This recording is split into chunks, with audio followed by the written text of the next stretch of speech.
Welcome to the Communication Diva Podcast, episode 79. On today's podcast, Jen discusses the subject of setting priorities with an 8-step process for prioritizing your busy life. But hang on, if you're that busy, do you really have time to go through 8 steps in order to prioritize your tasks? Here's my 3-step process. Step 1. Write each task you want to prioritize on a separate small-size sticky note. Step 2. Put the sticky notes on a dartboard. Step 3. Throw your 3 darts, and boom, there's your top 3 priorities. You're welcome.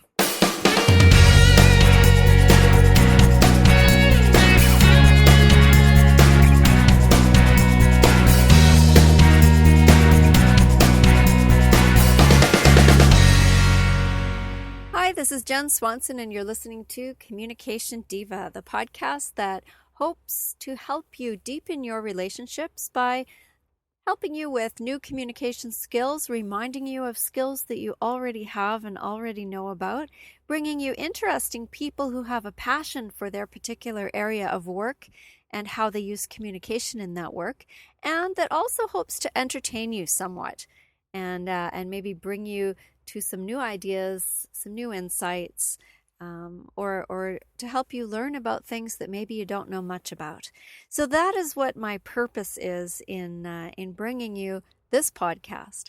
And today I've been thinking a lot about prioritizing, and I'm going to talk about that in a minute, but I first wanted to make a bit of an announcement.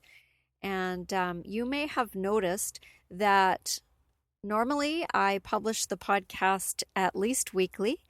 And if not on the same day every week, then I've at least gotten a podcast out every week, with the exception of sometimes in the summer when life is, vacation is on the horizon, etc. But you may have noticed that this is the first podcast in a few weeks. And that has to do with all the candles that I'm burning at both ends and the load that is on my plate, if you want to use that metaphor. So I was thinking about prioritizing, and I'm going to talk about some tips on how to do that. But before that, I wanted to let you know that I have decided, for a whole bunch of reasons I'm going to tell you about, that I'm not going to be publishing the podcast weekly for a while. And so here are some of those reasons. So you might know that I am married and I have 4 kids in my life. I'm a mom to 2 and stepmom to 2, and they're busy people. I have a job as a faculty member at a college, and I teach in healthcare, and I am teaching right now. I've reduced my teaching rate for the next little while because of all the things that I'm busy doing, but I am still teaching 1 day a week, classroom of students in healthcare. And in the spring, I will probably be back to 2 days a week, which is my normal. I also am doing my internship at a church because I am a candidate for ministry or for ordination in the United Church of Canada, which means that I am working my way over many, many years, doing it very, very slowly, to being a minister.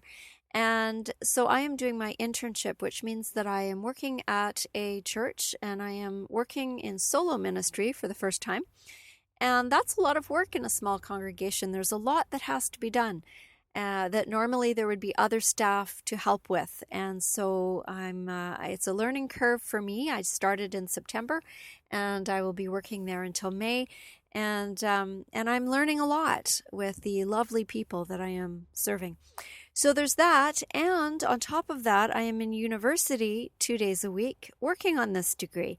So I am taking some fairly heavy courses that have a lot of reading associated with them, and I have a large paper that has to be prepared for December.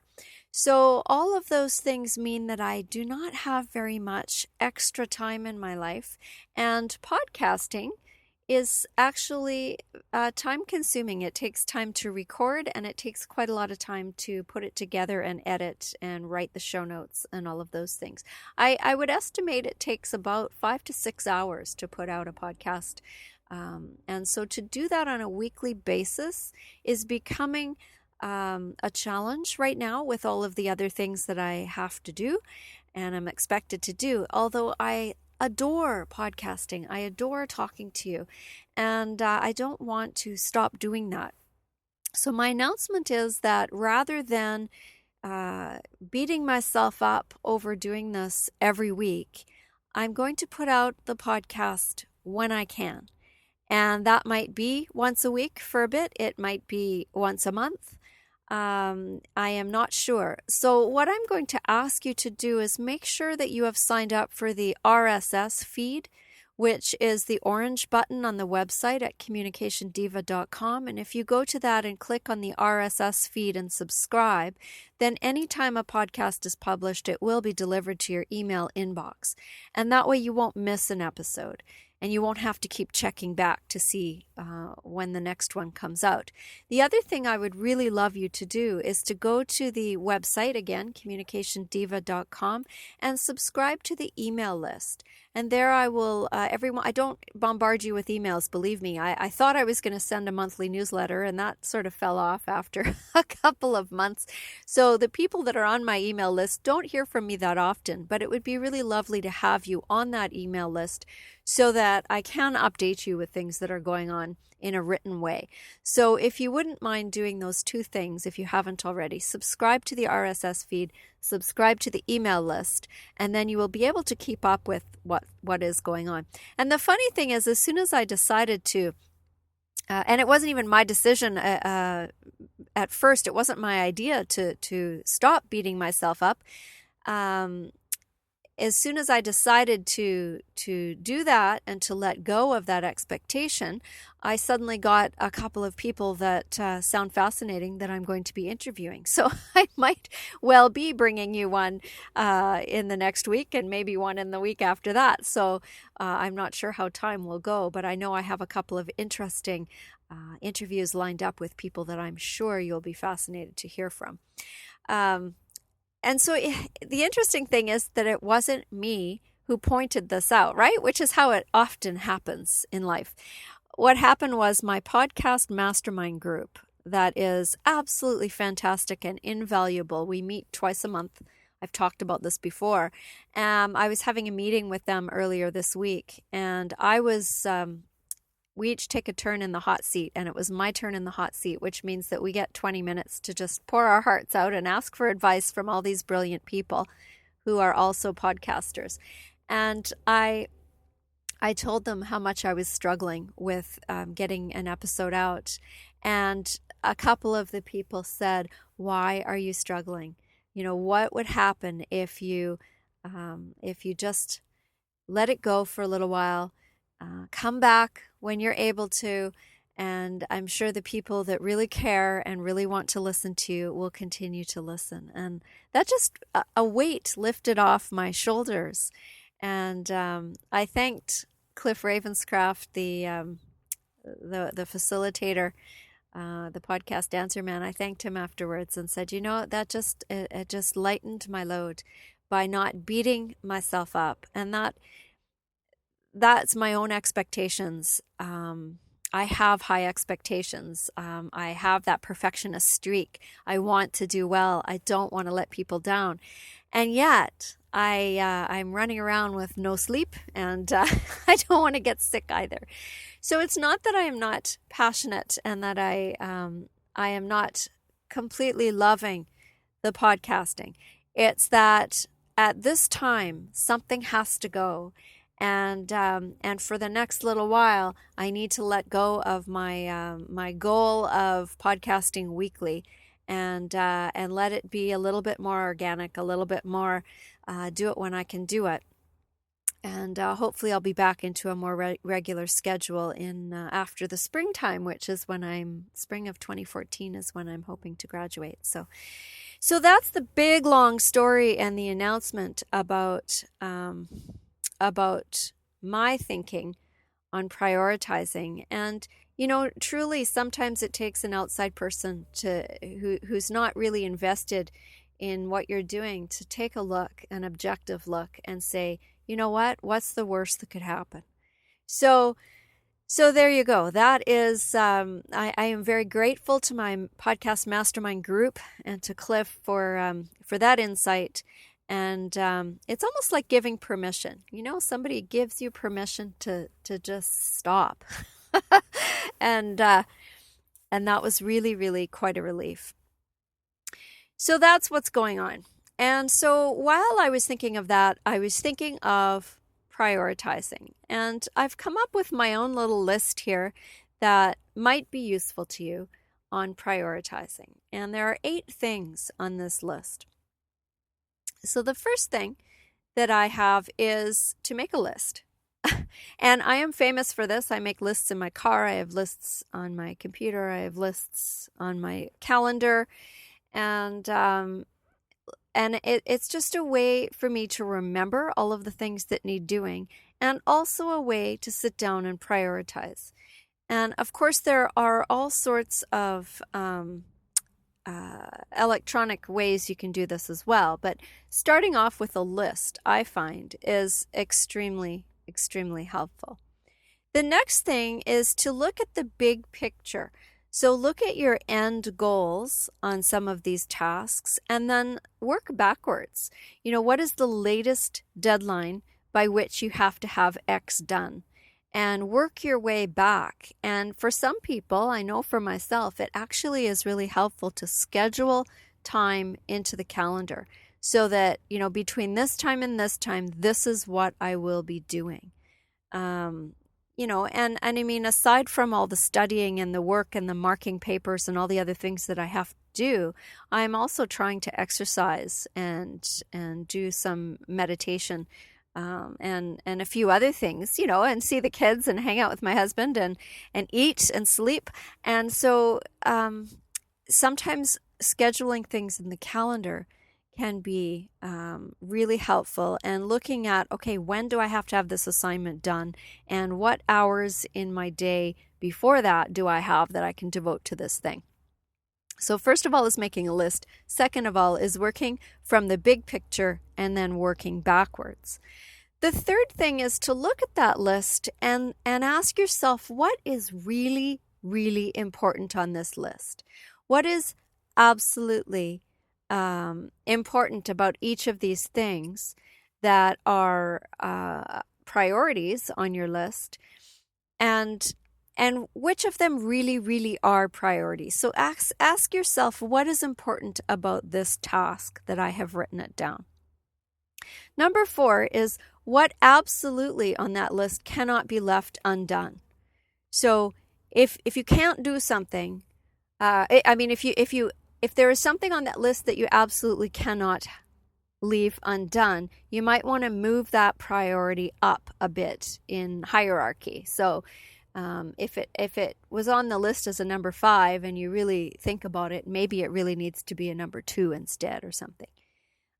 So what cannot be left undone in the near future? Another thing to do is to ask those in your life who might be involved or might be affected by what it is you're doing. You know, I really cannot go see the hockey game because I could use those 3 hours of game time and travel and all of the rest of it to get X and Y done. And so although I would love to be spending time with you all, I'm going to sit this one out and I'm going to stay home and work. That would be affecting your family and people who expect you to participate in different events. So ask those who are involved in your life about the things you are prioritizing and the decisions you have made, so that they can give their feedback and they can also make some other suggestions. You know, why don't I get someone else to take so-and-so to ballet and then you can have another hour to study, that kind of thing.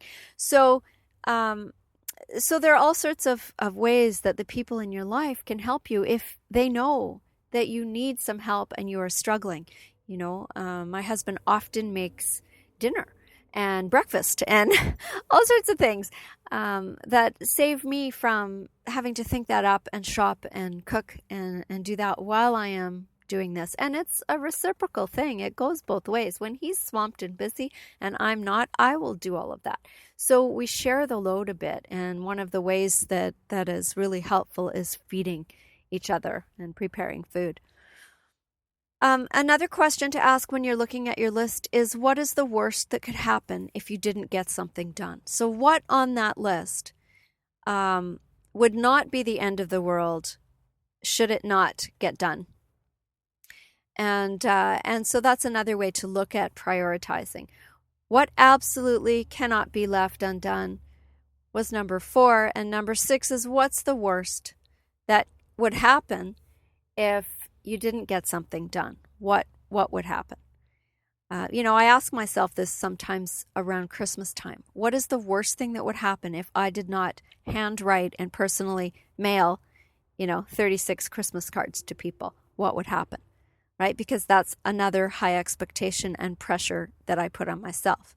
And that comes to number 7. That brings me to number 7. What are your expectations around this list for yourself? Are you a perfectionist? Are you a high achiever? And are you able at times to let some of that perfectionism or high achieving drive?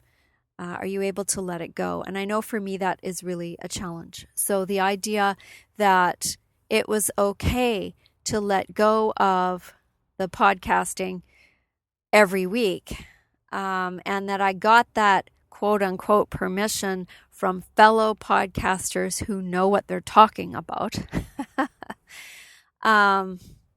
was a gift, right? Because sometimes I put too many expectations on myself and then end up in a pickle, really. So that's number 7. And number 8, there are many, many productivity tools out there that you can use that can help you set time limits. And so these might be things like there's the 30/30 app. I'm not naming these because I have any association with any of these things, but I know there are a number of tools out there. GTD is another one. A lot of people use lists in Evernote, and there are many, many different tools out there that you can use to help keep you on task.